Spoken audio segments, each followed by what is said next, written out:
I'll tell y'all about 1502 Sportsman. We've hatched probably 100 birds in here. We've hatched chickens, pheasants, ducks, geese, emus, rhea, peacocks, and guinea fowl. And we're going to be hatching a bunch more. This thing works very well. It keeps the temperature consistent. I found that I put the temperature 1/10 a degree lower. So if you were going for 99.5, I was setting it at 99.4. And I think that just depends on your incubator. You can put other thermometers in there to check that. But there's a range. You don't have to be completely exact on that. I think the birds that are harder to hatch are like peacocks. The ones that require more effort are ducks and geese, because you have to pull them out and cool them off once you get about 2 weeks in. And the emus and the rhea have to be hand turned. Now what these do on here, so yeah, I'm turning it on right now. Got the fans running, the heater running. Fill this up with water, and there's moisture wicking pads that help increase the humidity as well. It's also got, so you can press the M button and you hold it, and it'll turn 45 degrees one way,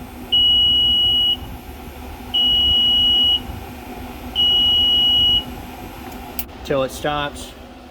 And if you'd want it to be on auto turn, you press the A and hold it till that green light turns on. You gotta make sure that green light turns on. If you just tap it, sometimes it will not turn on. And you adjust your temperature right here. The humidity is completely controlled by the amount of water, plus your environment of what is outside of the incubator. So if you're, for example, if you're inside, normally your environment's going to be more consistent. If you run this thing out in a uninsulated, a unclimate controlled building, somewhere in a shed, in a garage, you may have some issues with keeping your humidity even, because those are going to fluctuate greatly from the outside on your humidity. So I like to run it inside in a climate controlled building. And we do get, there is some sun over here, but this is mostly shaded. So you have to, now I have moved these blinds down to cover that before, just to try to make it more consistent. But I don't think this is a big deal with the shade we got. It comes with a few different trays. This is a, well, it doesn't come with it. You have to buy them separate. This one is for pheasants. They have some for quail. They have the bigger ones for emus and rhea that, with the mounts that come on it, will fit on the top tray. When you try to use the emu, rhea ones on the bottom two trays, you have to modify it. Otherwise it will not fit. So I put some boards as the supports to be able to use that in the bottom two trays. You have no issue up here because there's much more room.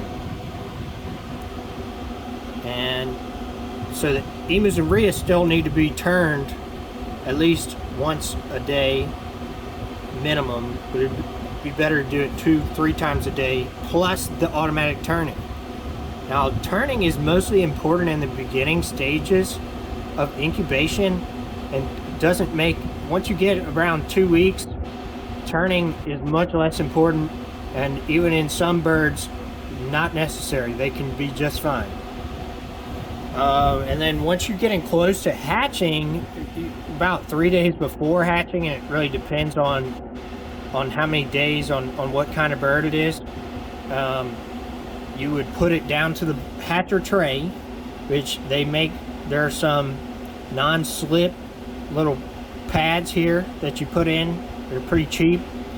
Definitely recommend those, because when the new chicks can start sometimes walking that first day, a lot of them, and they need a non-slip surface because this is slick by itself. If you don't have something in there, they can get splayed legs, so just something to watch out for.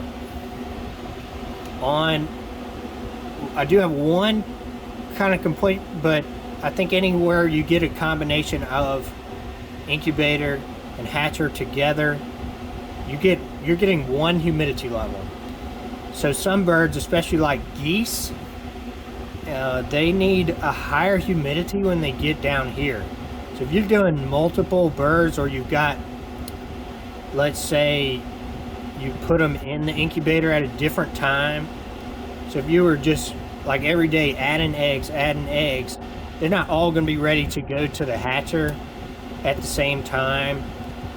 Thus, you got to decide what humidity level do you want to put that at. So normally you run a majority of them. What I do is I'll fill this with water and put the wicking pads in there, 2 wicking pads stacked on top of each other, and that will get you, at least in my condition, between 50 and 60% humidity, which works well for most everything.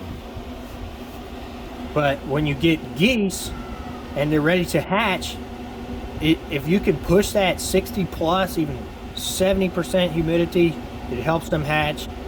But you don't want to have too high of humidity, because if you have eggs in here that are still incubating, it might not be good for them. So they need a certain amount of water loss to be able to incubate correctly. That is the point of the humidity, is about the water loss. And if you have too high humidity, you can, in a sense, drown them. May not be literally drowning, but that the eggs of birds are porous, so the humidity and moisture is going in and out of the birds, out of the egg, and it's supposed to lose a little bit of weight as they incubate. It loses the moisture. There's heat put off from them, growing in the egg. So one thing I do like, it's got these 3 latches. Latch those shut. Now there are these holes on the side. It comes like this. One hole open and another hole plugged. I have not adjusted that, and I think it has worked well. They have to have some sort of opening of fresh air, so that when this goes back into the eggs being porous. So there is exchange in oxygen, carbon dioxide things as they're incubating. So they have to have fresh air for them to have the proper environment, for them to be able to survive and properly develop. Now, I did make a few modifications on this. So I added this Reflectix, and it looks kind of silly, but there's really no, I'll show you on here. It's just like this composite material. There is no insulation to this. I don't know what the R value of this composite material is. I'm assuming maybe like R1 or 2 or something. If somebody knows, let me know.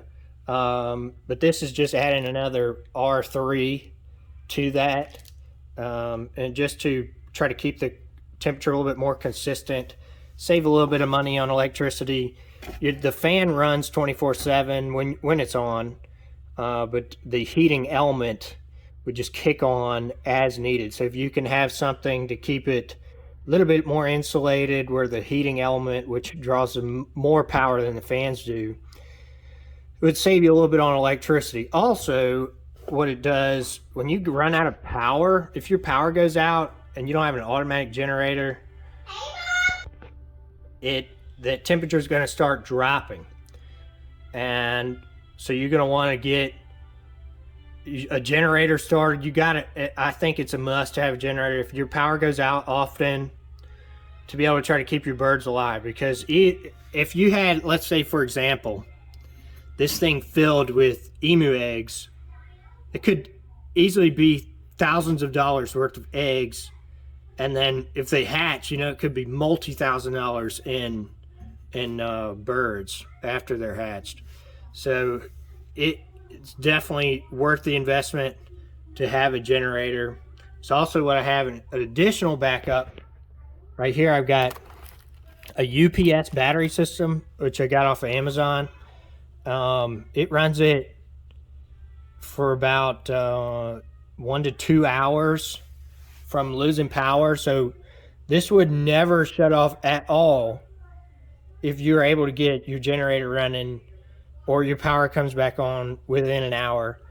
What it does, it's a battery backup, and what it is, AC comes in and then it converts to DC and it charges the battery, and then the DC goes back to AC. So you never lose power in a UPS uninterruptible battery system, uninterruptible power system, I mean. So this is a great thing to have. Absolutely recommend it. I think it was maybe $180 or something. And also have my little light on there. My little candle and light. I bought this. It was maybe 15 bucks. This really comes in handy as well. And it's got another little smaller piece on here for smaller eggs you can attach to it. Check out some of my candling videos. I got a bunch of videos on that. I do really like this thing. I think as we expand our operation, eventually I'm gonna have to buy another one, and eventually I'm gonna buy. They sell one that's like a multi-tiered hatcher, which I think, especially if I was to buy another one of these, I might buy the hatcher as well. That way you can, on the hatcher, you can bump that humidity up to whatever you want. And you don't have to worry about having 2 different levels of humidity. You can have whatever you want in here, and then in your hatcher you set your humidity to that level. Overall, it's great. You know, they're kind of expensive, but if you're gonna do emu, rhea, or ostrich eggs, I think it's the way to go. There's a few other options, but that are actually a little bit more expensive. And as far as I understand, I think this is made in America. So overall, great thing. Y'all should get one. The way you can control your humidity, so the wicking pads you can get, you can stack them up higher. Really, on humidity is based on surface area. So what you can do is if you want to go extra, you can add like a cup here, and then the bigger the surface area, the more humidity it's going to give. The deeper it is, the longer it's going to last. So if you want to, let's say you're running like this at 55% with the 2 wicking pads, and you want to get up to, let's just say, 65%. So you might try that and put water in here, and then that isn't high enough. Let's say that gets you to 60. You want to get up 5 more, then you put another one right there. And that's how you adjust your humidity. Now, emus are a lot lower humidity, like 26 to 28%. So I take this out, and what I was doing was just putting 1 cup, or even like a cup with tape all over it. I just barely had to go up a few percent. So I just like had something where it's a tiny little opening, like a bottle, but on something you want to get more humidity, bigger size. That's what you got to think of.